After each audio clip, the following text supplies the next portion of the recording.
नमस्कार, मैं नरेंद्र पांडे फिर आपके साथ लाइव कैंपस में लाइव फेसबुक प्रोग्राम लेकर के हाजिर हो चुका हूं।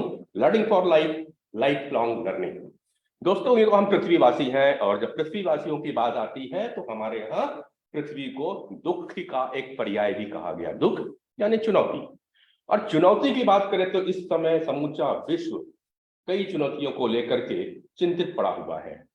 बीमारियों की बात करो, जब बीमारियों की बात होती है और उसमें हम पूरा विश्व चिंतित है, वह एक बीमारी है कैंसर। कैंसर एक ऐसी बीमारी है जो पीड़ा शारीरिक रूप के साथ साथ में भावनात्मक और मानसिक पीड़ा के साथ भी आती है। केवल एक रोगी परेशान नहीं होता, इसमें रोगी के साथ जुड़े हुए उसके परिवार और उसकी मित्र मंडली भी परेशान होती है।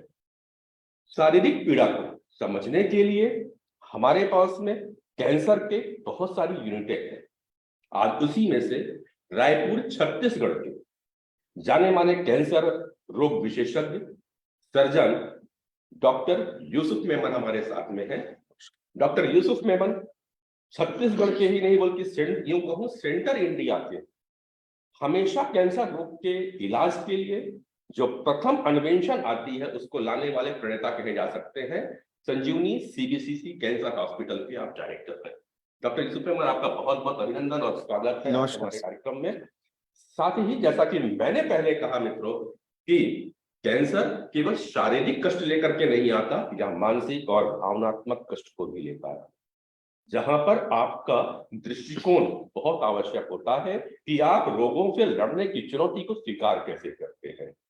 तो दृष्टि के साथ दृष्टिकोण बदलने के प्रयास में लगे छत्तीसगढ़ के प्रसिद्ध नेत्र विशेषज्ञ श्री गणेश विनायक आई हॉस्पिटल के डायरेक्टर और साथ ही साथ दृष्टिकोण बदलने में लगे पॉजिटिव हेल्थ जोन के माध्यम से लोगों के करीब आ रहे डायरेक्टर डॉक्टर अनिल गुप्ता हमारे साथ हैं। नमस्कार।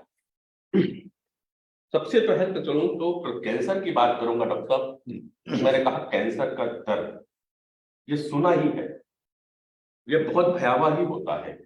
इसकी पीड़ा कही जाती है कि कई दर्द निवारक गोलियां भी दे दी जाए तो भी यह पीड़ा कम नहीं होती शारीरिक रूप से।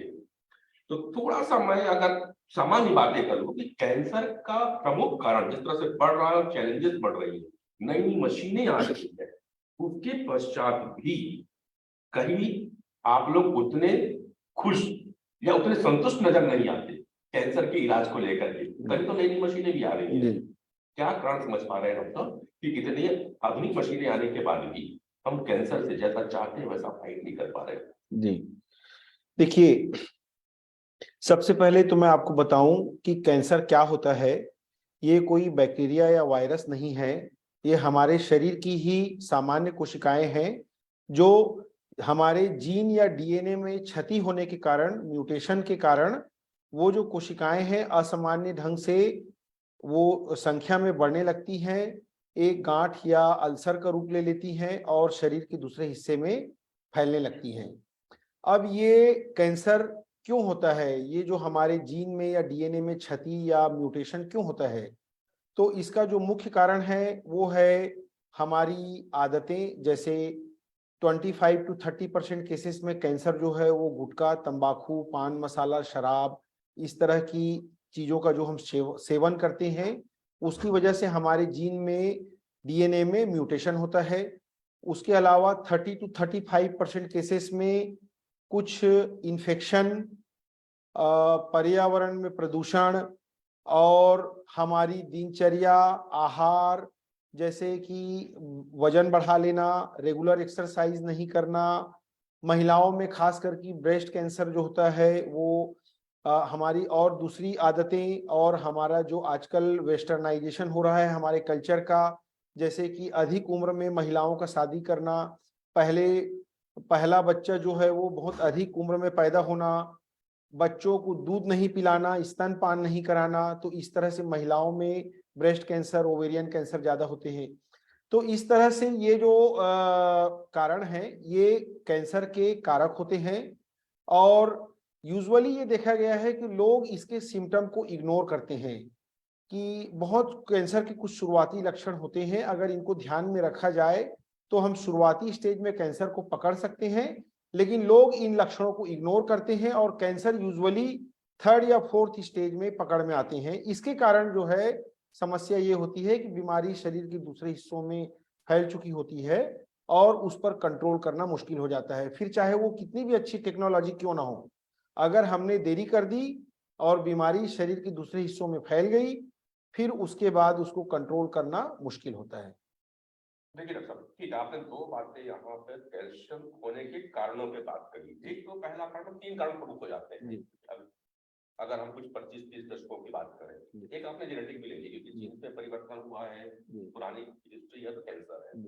दूसरा कारण आपने एक और बता दिया कि लोगों का जो पाश्चात्य कारणें आ रही है, लेट मैरिज कर रहे हैं, प्रेगनेंसी देरी से हो रही है, एक कारण यह है। और एक कारण है लोगों का नशे की ओर अग्रसर हो जाना, तंबाकू, गुटखा, शराब, इन चीजों का सेवन है।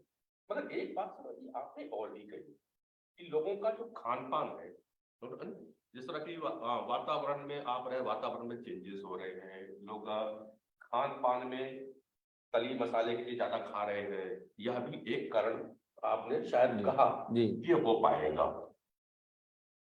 फिलहाल मैं इन चीजों को और भी आगे लूंगा डॉक्टर। मैं इसमें मतलब जिसको कैंसर हो गया, अब कैंसर में अभी तक हम ये मानते थे कि जिसको कैंसर हो गया, जिस अंग में हो गया, उस अंग को काट करके निकाल देना ही है, ये सबसे पीड़ादायी किसी भी व्यक्ति के लिए रहा है।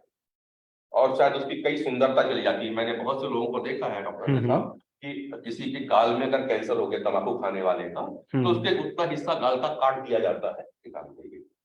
निश्चित रूप से देखने में बहुत दर्द होता है, सामने वाले कई दर्द होगा। सर, कुछ उपचार में सुधार हुआ है संजीवनी की, अगर मैं बात करूं संजीवनी सीबीसी में? देखिए, कैंसर के उपचार में बहुत सारी नई चीजें आई हैं। जैसा कि आपने कहा कि अंगों को निकालना पड़ता है, तो मैं आपको बताऊं कि आजकल जो है बहुत अच्छी मशीनें जांच की और इलाज की ऐसी आ चुकी हैं जिससे हम बहुत ही improved quality of life patient को दे पाते हैं। जैसे इसमें सबसे अच्छी एक जो जांच आई है वो है पेट स्कैन। पेट स्कैन में पूरे शरीर का सिर से लेकर पैर तक जांच की जाती है और ये देखा जाता है कि कहीं शरीर के दूसरे हिस्से में बीमारी फैला तो नहीं है। पहले जो है हम जैसा कि आपने भी कहा कि हम अंगों को पूरा निकाल देते थे। जैसे कि ब्रेस्ट कैंसर में मैं आपको बताऊं कि पहले हम ज्यादातर केसेस में एक ब्रेस्ट में कैंसर होने पर एक ब्रेस्ट को पूरा निकाल देते थे, लेकिन आजकल एक और अच्छी मशीन आ गई है जिसे हम कहते हैं फ्रोजन सेक्शन। फ्रोजन सेक्शन में ये होता है कि हम टिश्यूज को -25 डिग्री में ऑपरेशन थिएटर में ही ले जा करके 15 मिनट में हम ये जान जाते हैं कि क्या हमने पूरे ट्यूमर को निकाल दिया है, मार्जिन पूरा अचीव कर लिया है कि नहीं किया है, और वो कम खराब तरह का या ज्यादा खराब तरह का कैंसर है। तो फ्रोजन के आने से ये सहायता हो गई कि अब हम कई अंगों को, जैसे कि पहले हम पैर को पूरा काटते थे, अब हम पैर को पूरा नहीं काटते, थोड़ा हिस्सा काट के बाकी हिस्सों में प्रोस्थेसिस लगाकर उसे फिर से जोड़ देते हैं। स्तन कैंसर में स्तन को पूरा नहीं निकालते, पार्ट ऑफ ब्रेस्ट लंप जो है और उसके सराउंडिंग 2 सेंटीमीटर टिश्यू को निकालकर हम जो है ब्रेस्ट को बचा लेते हैं। पहले रेक्टम के कैंसर में हमें पूरे रेक्टम को निकालकर यहाँ पर पेट में लेट्रिन का रास्ता बनाना पड़ता था जिसे कोलोस्टॉमी कहते थे। आजकल जो है हम लोग फ्रोजन की सहायता से हम लोग बहुत ही उच्च तकनीक से ट्रीटमेंट करके लेट्रिन के रास्ते को भी हम लोग बचा लेते हैं। तो इस तरह से अब हम फ्रोजन की सहायता से, पेट स्कैन की सहायता से, और हम जो है इसके जो निकालने का जो है पूरे अंग को उसको तो बचा ही रहे हैं।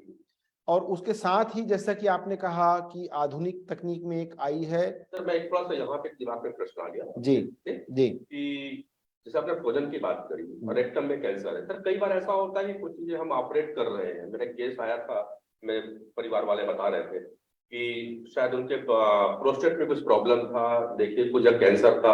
आगे गए तो सर्जन को मालूम चला कि नहीं, अगले हिस्से तक और शायद कैंसर हो सकता है जी। मगर उस समय पैप्सी करने की बात थी। अब उन्हें 2 ऑप्शन था, या तो वो पुनः ऑपरेशन करके पैप्सी करें या फिर सिलाई करे, फिर से बायोप्सी के लिए भेजे, फिर 15-20 दिन बाद ऑपरेट करना पड़ता जी। तो तब तक तो कैंसर और बढ़ सकता था। जी जी। तो अननेसेसरी उनको कई चीजें निकालना पड़ा, शेयर नहीं की। हाँ तो मैं अभी ऐसी कंडीशन पूछ रहा हूँ कि सर्जरी करते करते यदि आपको कहीं ऐसा लगता है कि बाजू वाला अंग भी शायद कैंसर से प्रभावित हो रहा है, डाउट में है, हाँ तो कुछ ऐसी चीज उपलब्ध हुई है कि तत्काल बायोप्सी ले लें? हाँ बिल्कुल, वही मैं आपको बता रहा हूँ। ये जो फ्रोजन सेक्शन है, ये यही विधि है जिसमें हम तुरंत ही ओटी में उस पर्टिकुलर पोर्शन को, जिसको हमको लग रहा है कि ये वहां कहीं फैला हुआ तो नहीं है, उसका छोटा बायोप्सी लेते हैं और -25 डिग्री में टिश्यू को तुरंत ले जा करके उसका वहीं पे माइक्रोस्कोप से उसको देख लिया जाता है। और वो उतना ही कारगर होता है जितना जो हम बायोप्सी करके रिपोर्ट हमको 4 दिन 5 दिन में मिलती है, उतना ही कारगर होता है। तो इससे हमको दोबारा सर्जरी करने की जरूरत नहीं पड़ती, ओटी टेबल में ही डिसीजन हो जाता है कि हमको आगे और बढ़ना है कि नहीं बढ़ना है। मतलब 2 बार आपने एक बार बायोप्सी लेकर के और दोबारा फिर सर्जरी करने का प्लान नहीं है, सर्जरी प्लान करके फिर आप टेबल पे बायोप्सी ले लेते हैं, एक अच्छी चीज हुई। देखो एक और चीज पूछा था, आजकल रोबोटिक सर्जरी का बड़ा जमाना आ गया है, कई प्रकार की सर्जरी अब थ्रू रोबोट होने लगी है। संजीवनी सीजीसीसी पर डॉक्टर यूसुफ मेमन छत्तीसगढ़ को कुछ ऐसी चीजें लेकर के आ रहे हैं कैंसर पे? बिल्कुल, हमारे हॉस्पिटल में रोबोटिक सर्जरी की सुविधा उपलब्ध है। रोबोटिक सर्जरी एक ऐसी सर्जरी है जिसमें एक जो है रोबोट के बहुत ही पतले पतले आर्म्स होते हैं और उसमें एक जो है कैमरा लगा होता है और ये हाई डेफिनिशन कैमरा होता है जिससे हम टिश्यूज को 30 टाइम्स ज्यादा मैग्नीफाइड करके देख सकते हैं। तो जब हम रोबोट के द्वारा सर्जरी करते हैं तो रोबोट के आर्म्स जो है वो सर्जन ही उसको अंदर डालते हैं शरीर में, पेट के अंदर खास करके, और जो है मैग्नीफाइड व्यू टिश्यूज का दिखता है। उससे 2 फायदे होते हैं कि छोटे छोटे जो कैंसर के, जैसे 1-2 मिलीमीटर की कोई छोटी छोटी गांठें जो मेन कैंसर के आसपास छूट सकने की संभावना होती है, उसे भी हम पूरी तरह से निकाल पाते हैं। और दूसरा कि जो हमको एक बड़ा चीरा देना होता है पेट को, जैसे हमको करना है सर्जरी, हाथ को अंदर डालना है तो दोनों हाथों को अंदर डालना है तो हमें डेफिनेटली एक 20-22 सेंटीमीटर का जो बड़ा चीरा देना पड़ता था। रोबोट के आर्म्स बहुत पतले होते हैं, 5-5 मिलीमीटर के 4-5 छोटे छोटे छेद बना के उससे आर्म को अंदर डालकर हम उससे सर्जरी कर देते हैं, जिससे मरीज को लंबा चीरा नहीं देना पड़ता। चीरा देने के कारण होने वाले जो इन्फेक्शन है उसकी संभावना कम हो जाती है, मरीज का हॉस्पिटलाइजेशन कम हो जाता है क्योंकि वो 1-2 दिन में डिस्चार्ज हो जाता है, उसकी स्पीडी रिकवरी हो जाती है। चलिए सर, ये तो ठीक है, सर्जिकल की बातें हो गई। एक है, मैं एक और बात, अक्सर सुनने में आता है कि अगर दर्द का अनुभव करना है, कैंसर रोगी के वार्ड में घूम के आ जाओ जी। आप दिन भर वही रहते हैं, पिछले कई सालों से आपके यहाँ तो कैंसर के ही मरीज हैं जी। कभी आपने उनके रोगियों के मनोदशा को, परिजनों के साथ में जब आपका इंटरेक्शन होता है तो आपको क्या फीलिंग होती है?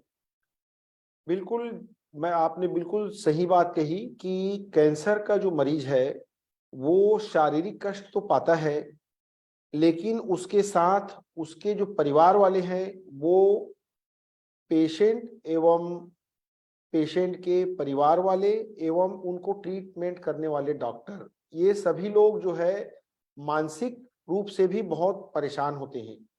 मानसिक रूप से इस तरह की, जब पेशेंट को दर्द होता है और उसको तकलीफें होती हैं तो ना सिर्फ पेशेंट को तकलीफ होती है, उसके जो सारे रिलेटिव हैं, उनके दोस्त हैं, उनको भी बहुत तकलीफ होती है कि वो अपने मरीज को इस स्थिति में नहीं देख पाते। ऐसे समय में हमें जरूरत पड़ती है कि एक अच्छे ढंग से उनकी काउंसलिंग हो और न सिर्फ उनकी शारीरिक बल्कि उनकी मानसिक समस्याओं को भी दूर किया जाए जी। तो अब जब उनकी शारीरिक की तो बात हो चुकी है, अब आपने भी कहा कि परिजनों की भी काउंसलिंग की बहुत आवश्यकता है, कहीं मरीज से ज्यादा उनके परिजनों की होती है, क्योंकि कैंसर अभी भी कहा जाता है कि जानलेवा है। बिल्कुल। और जब कोई परिजन अपने खास रिलेटिव को जब उसको मालूम हो कि इसके बचने की संभावना बहुत कम है, ये कैंसर की गंभीर रूप से गंभीर बीमारी से ग्रसित है, ये सोचता है कि ये तो आज गया कल गया, यानी पल पल मौत को करीब देखते हैं अपने लोगों को। ऐसी पीड़ा के समय जो मानसिक है और भावनात्मक है, तो डॉक्टर अनिल आपसे समझने की जरूरत पड़ती है यहाँ पे कि ऐसे लोगों के लिए क्या किया जाए, क्योंकि पूरा घर का जो वातावरण है मौत के पहले मौत से गमगीन हो जाता है। बिल्कुल ठीक कहा पांडे जी आपने। कैंसर वर्ड ही एक ऐसा है कि जिसके सुनते ही हर व्यक्ति डर जाता है। अच्छा खासा कोई व्यक्ति जब कैंसर का वर्ड सुनता है तो डर जाता है, और अगर डायग्नोज हो जाए तो फिर तो उसकी पूरी दुनिया ही सेकंड्स में बदल जाती है। और कैंसर के ट्रीटमेंट में ये मेरा मानना है कि मेडिकल साइंस के साथ साथ हमें एक होलिस्टिक मेडिसिन की जरूरत है। Holistic means understanding the person as a whole. उसको भी समझना है, उसके भावनात्मक स्टेटस को भी समझना है, और उसकी फैमिली के मेंबर्स को भी समझना है, ताकि पूरा एक सपोर्ट सिस्टम उसके लिए क्रिएट किया जा सके, ताकि जो डिजीज उसको डायग्नोज हो गई है उससे वो फाइट कर सके और उस ट्रॉमा से बाहर आकर अपने आप को वापस डिजीज से ठीक करके वापस नॉर्मल जिंदगी में वापस आ सके। तो इसीलिए होलिस्टिक मेडिसिन की यहाँ पर जरूरत पैदा होती है। यूसुफ सर ने जैसे बताया कि कैंसर का जो कारण है डाइट, लाइफस्टाइल, ये तो है ही बिल्कुल 100% श्योर, मेडिकल साइंस इन बातों को मानती है। लेकिन एक एस्पेक्ट और है। दो प्रकार की डाइट हम लेते हैं, एक है फिजिकल डाइट जो हम माउथ से लेते हैं, और एक है मेंटल डाइट, यानी हमारे थॉट्स, इमोशंस। जैसे सर ने कहा कि वेस्टर्न कल्चर को हमने अडॉप्ट करके डाइट में बदलाव ला दिए हैं, पिज्जा, बर्गर, कोल्ड ड्रिंक। इसी प्रकार से कहीं ना कहीं हमने अपनी सोच में भी वेस्टर्नाइजेशन को ज्यादा अडॉप्ट कर लिया है। जो हमारी लाइफ फिलॉसफी है, वो जीवन के जो प्रति समझ है, वो सतही हो गई है, सुपरफिशियल हो गई है, जिसकी वजह से मेंटल इमोशनल स्ट्रेस लाइफ में बहुत हो रहा है। लेकिन ये बात फिलॉसफिकल नहीं, साइंटिफिक वे में अब प्रूव हो चुकी है कि अगर व्यक्ति मेंटल इमोशनल स्ट्रेस में है, नेगेटिव इमोशंस में है, तो उसका इम्यून सिस्टम सप्रेस हो जाता है। Psycho neuro immunology medical science का ही एक सब्जेक्ट बताता है कि जो साइकी है हमारा, वो इम्यून सिस्टम के साथ डायरेक्ट लिंकिंग है। यानी साइकी अगर नेगेटिव माइंडसेट में है, लंबे समय से इमोशनल डिस्टरबेंस है, जिसे हम इमोशनल स्ट्रेस कह सकते हैं, तो ये जो इम्यून सिस्टम है, इसके साइटोकाइन सप्रेस हो जाते हैं, इम्यून सिस्टम सप्रेस हो जाता है। और सप्रेस्ड इम्यून सिस्टम, जैसा कि नेचुरल किलर सेल्स जो बॉडी के अंदर होती हैं, जो बॉडी के इम्यून सिस्टम की अपनी एक सेल है कि कहीं पर भी कैंसर हो जाए तो वो नेचुरल किलर सेल उसे डिस्ट्रॉय करके वापस बॉडी को ठीक कर देती है। लेकिन ये नेचुरल किलर सेल्स को भी हमने अपने मेंटल इमोशनल स्ट्रेस की वजह से सप्रेस कर दिया है, और ये भी एक बड़ा कारण है जिसकी वजह से कैंसर का इंसिडेंस और प्रेवलेंस बढ़ते जा रहा है। दूसरी बड़ी बात आती है जब कैंसर हो गया, डायग्नोज हो गया, ट्रीटमेंट शुरू हो गया मेडिकल साइंस के अकॉर्डिंगली। सर ने बताया कि बहुत अच्छी कीमोथेरेपी, फ्रोजन सेक्शंस और रोबोटिक सर्जरी भी आ गई हैं। बहुत अच्छा मदद हो रही है मेडिकल साइंस की तरफ से कैंसर से फाइट करने में। लेकिन यहीं पर एक स्टेप और लगता है, क्योंकि अब वो भावनात्मक रूप से टूटा हुआ है, पहले ही उसने इमोशनल स्ट्रेस में था कहीं ना कहीं, जिसकी वजह से डिजीज हुआ। अब कैंसर नाम का एक उसके सामने बड़ा भयावह शब्द आ गया है उसकी जिंदगी में, जिसकी वजह से फिर उसका माइंड डाउन हो गया है। अब यहाँ पर फिर एक ऐसी अप्रोच की जरूरत है कि उसे पॉजिटिव माइंडसेट में लाया जाए, उसे वापस इस कैंसर से फाइट करने के लिए विल पावर की भी जरूरत पड़ेगी, सपोर्ट की भी जरूरत पड़ेगी। और अगर हम साइको न्यूरोइम्यूनोलॉजी के हिसाब से कहें तो बॉडी की जो अपनी हीलिंग कैपेसिटी है, इम्यून पावर है, उसे हमें बूस्ट करना होगा। केवल मेडिसिन के द्वारा ही नहीं, उसके लाइफस्टाइल में बदलाव लाकर, डाइट में बदलाव लाकर और उसके थिंकिंग पैटर्न में बदलाव लाकर। एक जो चीज देखने को मिल रही है अभी लेटेस्ट साइको न्यूरोइम्यूनोलॉजी की जो रिसर्च आ रही है कि particular type of emotion particular type of organ को अफेक्ट करती है। सर, मैं साइको न्यूरोइम्यूनोलॉजी के रेफरेंस से ही आपको बताना चाहूंगा या अपने ऑडियंस को भी बताना चाहूंगा कि जैसे अभी देखने को मिल रहा है कि आजकल का जमाना कॉम्पिटिटिव ड्राइव में जी रहा है, एक दूसरे से आगे बढ़ने की होड़ लगी हुई है सबके अंदर। तो ये जो हमारा माइंड होता है, जिसमें जो वाइब्रेशन होती है वही हमारे सेल्स भी कैप्चर कर लेते हैं। डॉक्टर ब्रूस लिप्टन, जो लेटेस्ट बुक उन्होंने लिखा बायोलॉजी ऑफ बिलीफ, यानी जो आपके साइकी में चलता है, माइंड में चलता है, वही सेल सुन रहे होते हैं। तो जैसे हमारा अगर कंपटीशन ड्राइव बढ़ गया कि नहीं मुझे उससे आगे बढ़ना है, मुझे उससे आगे बढ़ना है, तो ये जो सेल्स हैं हमारी बॉडी की, उनके अंदर भी कंपटीशन की भावना पैदा हो जाती है। जो कैंसर कहते हैं, जो नॉर्मल होता है कि जो जब सेल इंक्रीज करती हैं और दो सेल आपस में टच करती हैं, तो उसके बाद एक मैकेनिज्म होता है कॉन्टैक्ट इनहिबिशन, यानी दो सेल की मेम्ब्रेन आपस में मिली तो वो आगे ग्रोथ रुक जाएगी, नॉर्मल टिश्यू बन गया। लेकिन अगर ये दोनों कॉन्टैक्ट इनहिबिशन के बाद भी बढ़ रही हैं, एक दूसरे से कंपटीशन कर रही हैं, तो मेटास्टेटिक ग्रोथ हो जाएगी, जिसे हम ट्यूमर कहते हैं। तो कहीं ना कहीं ये ट्यूमर के पीछे ये competition drive, jealousy, anger, frustration, ये भी बहुत बड़ा रिस्पॉन्सिबल पार्ट है। अगर आप लंबे समय तक जेलसी पे रहते हैं ना, तो लीवर अफेक्ट होता है। लंबे समय तक ग्रीफ में रहते हैं तो लंग्स अफेक्ट होता है। लंबे समय तक एंगर में रहते हैं, उसका असर हार्ट पे पड़ता है। लंबे समय तक आप रिसेंटमेंट में हैं संतुष्ट नहीं है जीवन से, बंधन महसूस कर रहे हैं, नी ज्वाइंट अफेक्ट होगा। लंबे समय से किसी बर्डन में जी रहे हैं, रिस्पॉन्सिबिलिटी ज्यादा हो गई है, शोल्डर ज्वाइंट अफेक्ट होंगे। लंबे समय से लेकर कंफ्यूजन में है, ब्रेन अफेक्ट होगा। तो एक एक इमोशन एक एक ऑर्गन के साथ जुड़ी है। और इसके पीछे का जो साइंटिफिक रिसर्च निकल कर आया, जो हमारी मेटाफिजिकल साइंस क्वांटम फिजिक्स बताती है कि हमारे बॉडी के अंदर एक लाइफ फोर्स एनर्जी का कॉन्सेप्ट है। जैसे nervous system, immune system, endocrine system है, ऐसे ही एक सिस्टम और है। मैं सर यहाँ पर टोक रहा हूँ। हाँ जी। डॉक्टर, दोनों आप बाजू बाजू है, फिजिकल की बात की आपने भी मानसिक बात करी, और आपने एक अच्छी बात एक और बताई कि जो कंपटीशन हमारे बाहर बढ़ता है, तो अंदर में आपस में सेल भी कॉम्पीट करती है एक दूसरे से, और एक रीजन कैंसर होने का हो सकता है। डॉक्टर साहब ने पहले कही थी कि 25 से 30% जो कारण है वो शायद हमारे जो एनवायरमेंट है जी, उसका एक रीजन है 25 से 30%, और 25 से 30% जो कारण है वह कारण हमारे भोजन शैली, खान पान और रहन सहन का है, हमारे आचार विचार का होता है। कुछ परसेंटेज जो है उसे हम जब नहीं जानते तो हम कहते हैं जेनेटिक हो सकता है। गलत हो सकता हूँ सर मैं, हाँ, नहीं, और हम क्षमा चाहूंगा। नहीं, बिल्कुल ठीक है। कई बार होता है जब हमको नहीं मालूम होता किस कारण से हो रहा है, ना दारू पीता, ना गुटखा खाता, उसका आचार विचार भी बढ़िया दिख रहा है, सात्विक आदमी फिर भी बोलता मुझे कैंसर हो गया। ऐसे भी केस आपके पास में आए होंगे। तब अपन उनकी हिस्ट्री निकालते हैं, और 3 पीढ़ी की हिस्ट्री हमको पता नहीं चलती है, क्योंकि मरने वाला तो मर गया, गाँव में था वो। तो क्या इस बात को ये मानी जाए जो डॉक्टर अनिल कह रहे हैं कि अंदर का जो वातावरण है, जो हम सोच रहे थे, उसके जो कंपटीशन सेल में हो रही है, या सेल जो निगेटिव सोच रही थी, वह एक वाकई कारण हो सकता है कैंसर का? मैं आप भी मानते हैं बात को? बिल्कुल। जो हमारे शरीर में जब ये इस तरह की समस्याएं आती हैं, तो बहुत सारे हार्मोन्स हैं और बहुत सारे एंजाइम्स हैं जो हमारे ब्रेन से सीक्रेट होते हैं। जैसे कि आप जानते होंगे, मेडिकल साइंस में अगर आपने बायोलॉजी पढ़ा होगा कि हमारे शरीर का एक हिस्सा होता है हाइपोथैलेमस, और एक हमारा ग्लैंड होता है पिट्यूटरी ग्लैंड। तो ये हमारे मस्तिष्क में ऐसे ग्लैंड्स हैं जो हमारे इमोशंस के आधार पे, हमारे आसपास के वातावरण के आधार पे, हमारे शरीर में पूरे एंजाइमेटिक सिस्टम और हार्मोनल सिस्टम को प्रभावित करते हैं। और ये जो एंजाइम और हार्मोन्स जो हैं, जब भी कभी ज्यादा या कम हो तो ये हमारे पूरे सिस्टम को प्रभावित करते हैं और हमें बहुत सारी बीमारियां कराते हैं, जिसमें से एक कैंसर भी है। डॉक्टर अनिल, जब बात हो रही हार्मोन सिस्टम की, हाइपोथैलेमस में गए, आप अक्सर बात करते हैं एक सिस्टम और भी हमारे बॉडी के बाहर और चलता है, राइट। और आप हाइपर जब बात आते तो आप पीनियल ग्लैंड की बहुत ज्यादा बात करते थे, कहते हैं।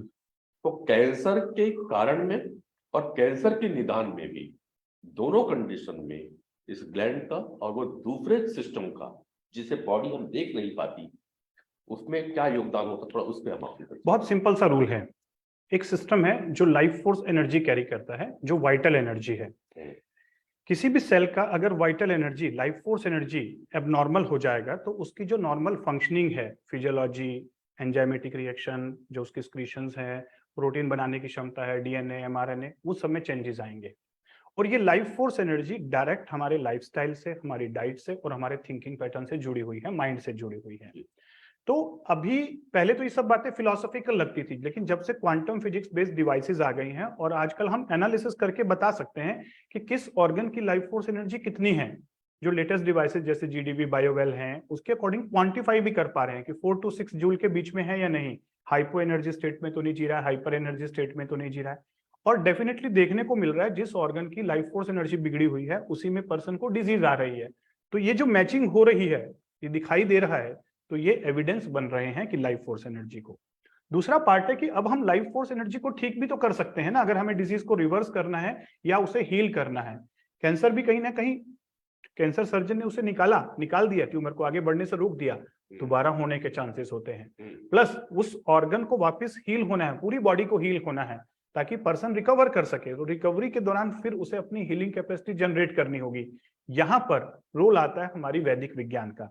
वैदिक विज्ञान का मतलब है आयुर्वेद के द्वारा डाइट और लाइफस्टाइल, प्रकृति अपनी समझकर, अगर पर्सन का एक नेचर समझ लीजिए जाए, बॉडी टाइप समझ लिया जाए, प्रकृति कहते हैं, उसके अकॉर्डिंगली डाइट और लाइफस्टाइल दे दिया जाए तो रिकवरी होगी, हीलिंग होगा। दूसरा है लाइफ फोर्स एनर्जी वापस बढ़ाने के योग और मेडिटेशन के द्वारा बहुत अच्छी अच्छी क्रियाएं हैं।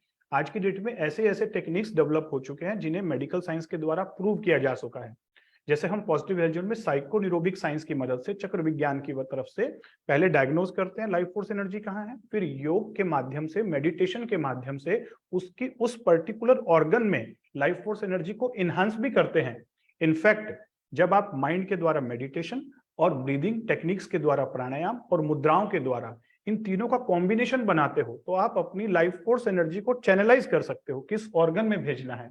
और वहां पर जहां पर हमने डायग्नोज कर लिया कि लीवर का कैंसर है, लीवर की लाइफ फोर्स एनर्जी कम है, तो उस लाइफ फोर्स एनर्जी को लीवर में चैनलाइज करके उसकी हीलिंग की जा सकती है ताकि वो वापस जल्दी रिकवर कर सके। तो अगर मैं नटशेल में कहूं तो हमें कैंसर के ट्रीटमेंट में एक इंटीग्रेटेड होलिस्टिक हेल्थ केयर की जरूरत है। Integration of various pathies. कौन सी पैथीज? बहुत सारी पैथीज नहीं, हमें अपनी वैदिक साइंस को ही समझना है जो साइंटिफिकली एविडेंस बेस्ड प्रूव्ड है। योग, प्राणायाम, मेडिटेशन, आयुर्वेद और नेचुरोपैथी, ये 5 साइंसेज ऐसी हैं जो बहुत इंपॉर्टेंट है। एक साइंस है काउंसलिंग की साइंस, माइंड की साइंस, इसे हम कह सकते हैं साइकोलॉजी या हिप्नोथेरेपी समझ लीजिए, या उसे काउंसलिंग कह लीजिए। ये पार्ट एड ऑन अगर हम कर देते हैं तो integration of various pathies with sympathy and empathy, क्योंकि कैंसर के पेशेंट को और उसकी होल फैमिली को एक सिंपैथी के साथ साथ एम्पैथी की भी जरूरत है। जैसे यूसुफ सर बताते हैं, वो समझते हैं उनके दर्द को, और इसीलिए शायद हम सबने डॉक्टर यूसुफ सर से जब बात किया तो यूसुफ सर का कहना था कि डेफिनेटली एक बहुत अच्छा आइडिया है ये, और हम इनिशिएट करेंगे इस चीज में। और हमने पिछले 2 महीनों से कैंसर हॉस्पिटल के साथ मिलकर, यूसुफ सर के साथ मिलकर इंटीग्रेटिव ऑन्कोलॉजी की शुरुआत की, जहां पर हम कैंसर के पेशेंट को होलिस्टिक वे में यहाँ पे अपने दर्शकों को बता दो कि यह प्रोग्राम अन्य विशेषज्ञों के साथ में ऐसी ही लाइफ स्टाइल डिसीज को लेकर के उस पे निदान, उसके समाधान, और आप कैसे न केवल शारीरिक बल्कि मानसिक और भावनात्मक रूप से भी उस बीमारी के अगेंस्ट में लड़ सके, अपने आप को मजबूती के साथ अपने परिवार के साथ खड़े हो सके, हम ये प्रोग्राम लेकर के आगे रहते हैं। नाम है life campus learning for life, life long learning. अगर अभी तक आपने हमारे यूट्यूब चैनल को लाइक और सब्सक्राइब नहीं किया, देर मत करिए, सब्सक्राइब कर लीजिए लाइफ कैंपस को, ताकि आप भी रोज सीखते रहे और सीख करके न केवल ज्ञानवान बनिए बल्कि अपने स्वास्थ्य के प्रति वफादार और जिम्मेदार बनिए। दोस्तों, ठीक 4:45 पे जिन्हें कोई प्रश्न करना है उसके लिए हम आपके लिए एक लिंक भेजेंगे, आप हमारे साथ जुड़ जाइएगा, और दोनों चिकित्सक मेरे साथ मौजूद हैं। कैंसर और उसके होलिस्टिक अप्रोच के ऊपर में आप पूरी जानकारी देते रहेंगे। डॉक्टर साहब, एक बात और है कि जब कैंसर के इलाज की जहां तक बात हुई, आपने दोनों कैंसर बीमारी के बात से सहमत होते हैं कि यह केवल शारीरिक नहीं बल्कि मानसिक और भावनात्मक रूप से है। आज की चर्चा में यह बात सामने आ गई है। तो एक ही पैथी नहीं हो सकती, जैसे डॉक्टर अनिल आपने कह रहे थे। कुछ लोग कहते हैं कि आयुर्वेदिक इलाज लेने से कैंसर ठीक होता है, कुछ कहते हैं एलोपैथी से ठीक हो जाता है, होम्योपैथी वाले अपने अलग दावा करते हैं। लेकिन अभी यहाँ पे जब हमने चर्चा की तो बात सामने आती है कि कैंसर का यह रोग केवल एक डायमेंशन पे नहीं हुआ था, इसमें कई डायमेंशन शामिल हुए थे। तो शायद यह समय आ चुका है जब कैंसर जैसी बीमारी के लिए और इससे संबंधित अन्य बीमारियों के लिए हमें एक साथ कई पैथियों की आवश्यकता पड़ सकती है। जैसे कि भी आपने कहा, सिंपैथी और एम्पैथी दोनों चाहिए। तो क्या संजीवनी कैंसर हॉस्पिटल और पॉजिटिव हेल्थ जोन दोनों कुछ टुगेदर एक साथ करने के लिए कुछ प्रयास कर रहे हैं इसकी ओर, और कुछ प्रयोग किया जा रहा है क्या इस पे? अगर प्रयोग किया जा रहा है जैसे तो है, तो कुछ उसके क्या रिजल्ट आने चालू हुए हैं, इसको भी ले, ताकि और लोग भी इसको लेकर प्रोत्साहन के रूप में आगे बढ़े। देखिए, जैसा कि डॉक्टर अनिल गुप्ता ने बताया कि पिछले 2 माह से संजीवनी सीबीसीसी यूएसए कैंसर हॉस्पिटल में पॉजिटिव हेल्थ जोन की ओपीडी भी शुरू की गई है, और इसमें आयुर्वेदिक एवं नेचुरोपैथी विशेषज्ञ जो है वो अपनी सेवाएं देते हैं। इसका जो है सबसे ज्यादा फायदा हमारे कैंसर के मरीजों को इस प्रकार से होता है कि जब हम उन कैंसर के मरीजों का पूरा एक तो हिस्ट्री लेते हैं कि वो कैसे वो खाते हैं, उनकी दिनचर्या कैसी है, उनकी आदतें कैसी हैं, इन सब चीजों का गहन अध्ययन करते हैं और उसके बाद हम उसमें उनके डाइट को, उनके आहार को और उनके विचारों को, और साथ में हम नेचुरोपैथी, योगा, प्राणायाम, इसको सबको इंटीग्रेट करके, और हम देख रहे हैं कि मरीजों का शारीरिक स्वास्थ्य के साथ उनके मानसिक स्वास्थ्य में भी बहुत तेजी से बदलाव आता है। और पेशेंट को हम ये उम्मीद करते हैं, अभी तो ये 2 महीने में कहना बहुत मुश्किल है, लेकिन चूंकि इसके पहले भी बहुत सारे हम लोगों ने जो है रिसर्चेस हुए हैं और पेपर्स हमने देखे हैं कि अगर कोई आदमी अपने ट्रीटमेंट के प्रति पॉजिटिव होता है तो डेफिनेटली उसके रिकवरी के चांस और उसकी हीलिंग के चांस बहुत ज्यादा होते हैं। जी, तो एक बात तो है कि मन के सोचे जीत हर, मन के सोचे हार, या पुरानी कहावत है। यदि आप बीमारी के प्रति जो जैसा सोच रखेंगे वैसा आपको रिजल्ट मिलेगा, ऐसा डॉक्टर यूसुफ मेमन यहाँ पे कह रहे हैं। यदि आप समझते हैं कि हम बीमारी से जीत जाएंगे, या सर्जरी से मेरे जो बीमारी का इलाज किया गया है अब उससे मैं पूर्णतः स्वस्थ हो रहा हूँ, तो आप जरूर स्वस्थ होंगे, ऐसा डॉक्टर यूसुफ मेमन जी कहते हैं। डॉक्टर अनिल जी, आप काफी समय से रिसर्च कर रहे हैं अलग अलग बीमारियों के ऊपर में अपने इस पैथी का, जिसे आप कहते हैं कि इंटीग्रेटेड होलिस्टिक है। राइट। मैं यहाँ पे यह जानना चाहूंगा कि कैंसर के जो रोगी हैं उनके ऊपर आप इस पैथी का किस प्रकार से, क्या विधा और किस तरह से आप उन्हें करते हैं? क्या मरीज और परिजन दोनों को साथ में लेते हैं या दोनों को अलग अलग लेकर के चलते हैं?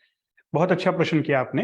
देखिए, हमारा जो वे ऑफ वर्किंग रहता है कि मेडिकल डायग्नोसिस उसको ऑलरेडी बन चुका है मेडिकल साइंस की तरफ से, अब उसे हम होलिस्टिक डायग्नोसिस बनाते हैं, यानी उसको हमें एज ए होल समझना है।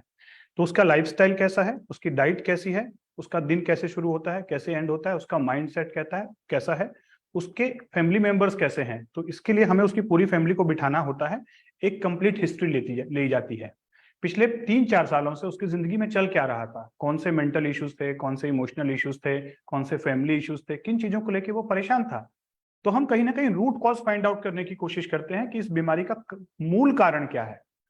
फिर दूसरा, हम एक स्कैनिंग करते हैं जिसके द्वारा GDV बायोवेल स्कैन, जो लाइफ फोर्स एनर्जी को बताता है, और जब उसकी रिपोर्ट निकल कर आती है तो पर्सन को और उसकी फैमिली को दिखाई देता है कि हाँ देखिए, इस ऑर्गन में लाइफ फोर्स एनर्जी कम हो गई है।